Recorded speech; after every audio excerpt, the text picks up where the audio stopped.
స్తోత్రమేసయ్య. ప్రియమైన దేవుని బిడ్డలారా, క్రీస్తు నామములో మీ అందరికీ సమాధానము కలుగునుగాక.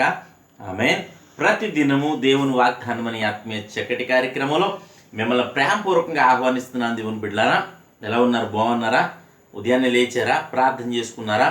వాక్యాన్ని కాసేపైనా మీరు చదువుకున్నారా? దేవుడు మిమ్మల్ని దర్శించాడా? మీతో మాట్లాడారా? ఎందుకు ఈ మాటలు చెప్తున్నానంటే, ఎప్పుడైతే మనం దేవునికి దగ్గరగా సమీపముగా ఉండి మరి ప్రార్థన చేస్తాం, మన యొక్క అవసరతలు ఆయనకు తెలియచేస్తాం.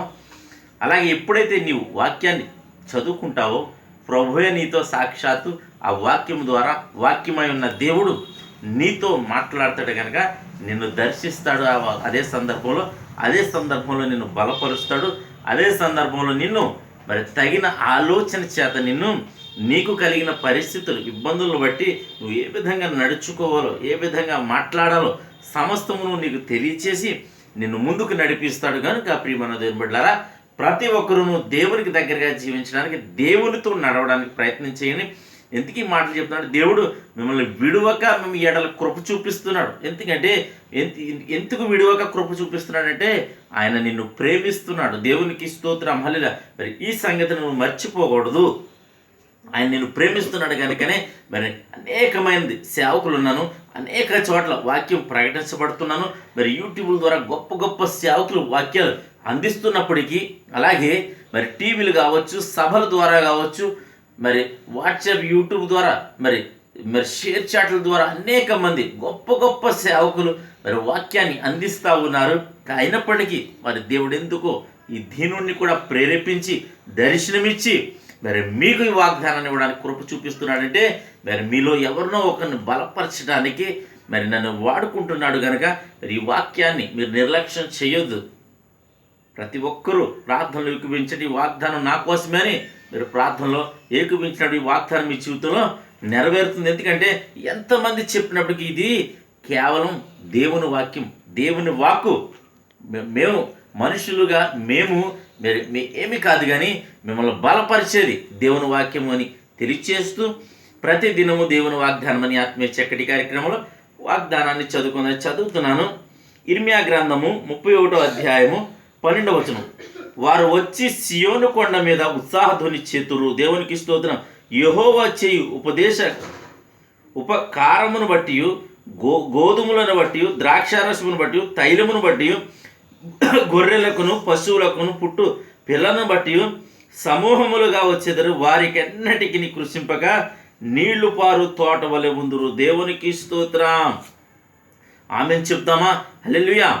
ఎందుకు మాటలు చక్కటి వాగ్దానం ద్వారా ప్రభు మనతో మాట్లాడుతూ మమ్మల్ని బలపరుస్తున్నారు. ఎందుకంటే సియోను ఏం చెప్తున్నాడంటే, వారు వచ్చి సియోను కొండ ఉత్సాహధ్వని, దేవుని మందిరం సియోను కొండ అనగా మరి దేవుని మందిరానికి మనం వచ్చి ఏం చేయాలట? ఉత్సాహధ్వని చేస్తామని వాగ్దానం చేస్తున్నాడు. మరి ఆయన చేసిన ఉపకారమును బట్టి, ఆయన చేసిన మేలును బట్టి మరి మనమట సంతోషిస్తామట, ఉత్సాహిస్తామట, మరి ఆయన ఘనపరుస్తామని కూడా దేవుని వాక్యం సెలవిస్తూ ఉన్నది. కనుక ఇంకా కిందకు వెళ్తుంటే ఏమంటాడంటే, వారెన్నటికీ కృషింపక, చాలా చక్కటి వాగ్దానం కాదు, వారెన్నటికి కృషింపక నీళ్లు పారు తోట వలె నుందురు. దేవునికి స్తోత్రం. ఈ వాగ్దానం నీ జీవితంలో నెరవేరాలని నువ్వు అనుకుంటున్నావా?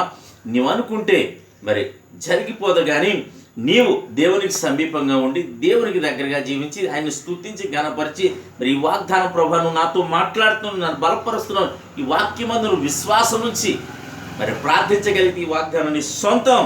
మరి నువ్వు కృషించిపో, ఎన్నటికీ మరి నశించిపో. నువ్వు అలాగే మరి అనేకమైన డౌన్ఫాల్స్ నువ్వు చూస్తూ ఉండొచ్చు. నీ వ్యవసాయం పాడైపోవచ్చు, ఆరోగ్యం పాడైపోవచ్చు, నీ కుటుంబ వ్యవస్థ పాడవచ్చు, ఆధ్యాత్మికంగా పాడైపోయి ఉండొచ్చు, నలిగిపోయిన స్థితి ఉండొచ్చు. నీకు మరి ఏ విధము చేతనైనా సరే ఒకవేళ నువ్వు నశించిపోతున్నావు అని నువ్వు అనుకుంటున్నావేమో, ఎవరు నా యందు మరి నాకు తోడు లేరని ఒకవేళ అనుకుంటావేమో, మరి దేవుడే నీకు నాకు తోడు కనుక ప్రతి ఒక్కరికి ఇస్తున్న ఈ వాగ్దానాన్ని బట్టి ప్రతి ఒక్కరు బలపడడం. నువ్వెన్నటికీ కృషించిపో.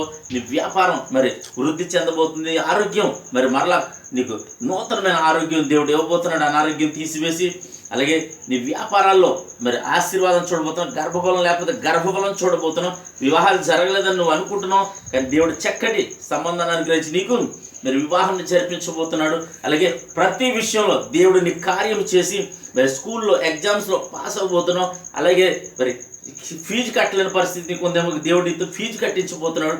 మరి ప్రతి ఒక్క విషయంలో దేవుడు ఈ దినం అద్భుతంగా నీతో మాట్లాడి నేను బలపరుస్తున్నాడు కనుక ధైర్యం తెచ్చుకుని విశ్వాసం ఉండి నమ్మిక మాత్రం ఉంచు. నమ్ముట నీ వల్లైతే నమ్మువానికి సమస్తము సాధ్యమని నా ప్రభు సెలవిస్తున్నాడు కనుక ప్రతి ఒక్కరూ బలపడండి. మరి ముందుకి మరి విశ్వాసంలో కొనసాగండి. దేవుడి మాటలు దీవించును గాక. ఆమెను ప్రార్థన చేసుకుందాం. స్తోత్రము తండ్రి, వందనాలు యేసయ్యా. ప్రతి దినము దేవుని వాగ్దానమని ఆత్మీయ చక్కటి కార్యక్రమంలో మీరు ఇస్తున్న వాగ్దానంకే నీకు స్తోత్రాలు, స్తుతులు.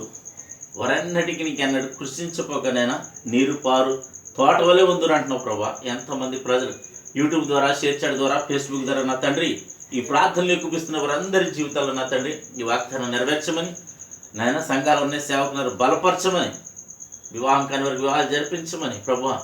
నేను అయా రీతిగా నేను కృంగిపోతున్న వారిని, నలిగిపోతున్న వారిని, అయా నింద అవమానాలు పోరాటాలు ఎదుర్కొంటున్న వారిని ప్రభు మీరు విడిపించమని ప్రార్థిస్తున్నాను. ప్రతి శాపము యేసు క్రీస్తునామములో కొట్టివేయమని ప్రార్థిస్తున్నాను తండ్రి.